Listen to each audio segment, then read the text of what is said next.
নমস্কার, আজকের মিনি ব্লগে আপনাদের স্বাগত। আজকের দিনটি শুরু করলাম পুজো করতে করতে। বাড়ির ছোট্ট সরস্বতী ঠাকুরকে পুজো করছি দেখো। তারপর আমরা রেডি হয়ে বেরাবো ঘুরতে। বড় মেয়েকে শাড়ি পরাচ্ছি, সে আজকে শাড়ি পরবে, সরস্বতী পুজোর উপলক্ষে শাড়িই পরবে। তো দিদির দেখা দেখি এবার ছোটো শাড়ি পরবে, তো তাকেও রেডি করাতে হবে।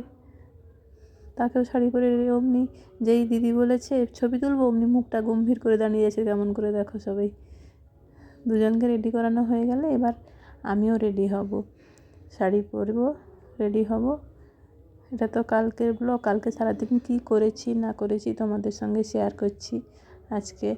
তো তোমরাও কী করেছো না করেছো বলবে, কোথায় কোথায় ঘুরতে গেছো।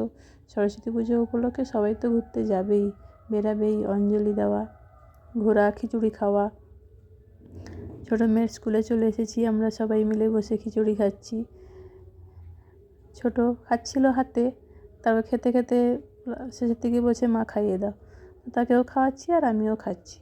খাওয়ানো শেষ হয়ে গেলে এবার দুটো স্কুলে গেছিলাম ঠাকুর দেখতে। ঠাকুর দেখে হাই স্কুল আর মডেল স্কুল কাঁথিতে, এই দুটো স্কুলের ঠাকুরই দেখেছি। তারপর ছবি টবি তুলে আমরা বাড়ি চলে এসেছিলাম।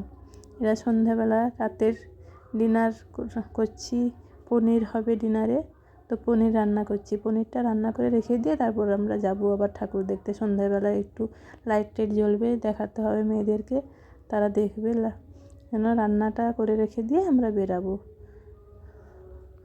রান্না কমপ্লিট হয়ে গেছে, এবার বেরিয়ে পড়েছি।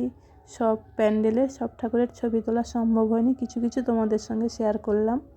কেমন হয়েছে জানাবে। শেষে ফুচকা আর চটপটি খেয়ে বাড়ি চলে এলাম আমরা।